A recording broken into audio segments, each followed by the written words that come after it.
Hello friends, তো আজকে নিয়ে চলে এসেছি তোমাদের জন্য পমফ্রেট মাছের কারি।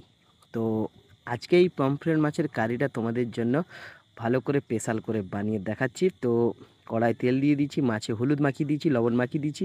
এবারে মাছটাকে দিয়ে দিচ্ছি কড়াই, মাছ হচ্ছে ভাজা। তো ফ্রেন্ড, মাছটাকে ভালো করে ভেজে নিতে হবে। তো আমি ভালো করে মাছগুলোকে ভাজবো যাতে মাছগুলো আমার ভেঙে না যায়। ভেঙে গেলে খেতে মজা আসবে না ফ্রেন্ড। তো মাছটাকে পুরো লাল করে ভেজে নিচ্ছি, দেখতেই পাচ্ছ। তো মাছ ভাজা আমার প্রায় শেষের দিকে, মাছ ভাজা শেষ হয়ে গেছে। তো আর দুখানা মাছ আমি ভালো করে ভেজে নিই। ভেজে নেওয়ার পরে কড়াইতে আমি দেবো মশলা। তো ফ্রেন্ডস, কড়াইতে আরেকটু পরিমাণে তেল দেবো। তেল অল্প পরিমাণে ছিল, তেল আরেকটু পরিমাণে দিয়ে দিয়েছি। তারপরে এবার দেব আমার মশলা, পেঁয়াজের কুচি দিয়ে দিলাম। ভালো করে ভেজে নিতে হবে। এরপর আমার পেস্ট আছে, পেস্টগুলোকে দেব। তার আগে ভালো করে ভেজে নিয়ে পেঁয়াজের পেস্টটাকে আমি দিয়ে দিলাম। তো পেস্টটা দিয়ে দেখতেই পাচ্ছ ভালো করে একটু ভেজে নেওয়ার পরে আদা রসুনের পেস্ট দিলাম।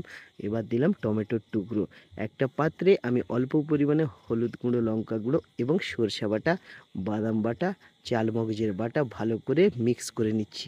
তো ভালো করে মিক্স না করে নেওয়ার পরে আমি এই ভাজা ভাজা হয়ে গেছে। এবার এই মশলাগুলো, মিক্স মশলাটা আমি দিয়ে দিলাম। তো ভালো করে দিয়ে ভালো করে একটু ফুটিয়ে নেব, যেন আমার গ্রেভিটা একটু ফুটে যায় এবং টেস্টি হয়ে যায়।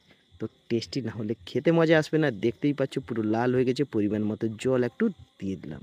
তো যেহেতু একটু কারি হবে, কারির জন্য একটু জল দিতেই হলো। তারপরে এটাকে ফুটিয়ে নিয়ে মাছ, ভাজা মাছগুলোকে আমি দিয়ে দিলাম। মাত্র কয়েকক্ষণ সময় লাগলো আমার পমফ্রেট মাছের কারি প্রায় শেষের দিকে।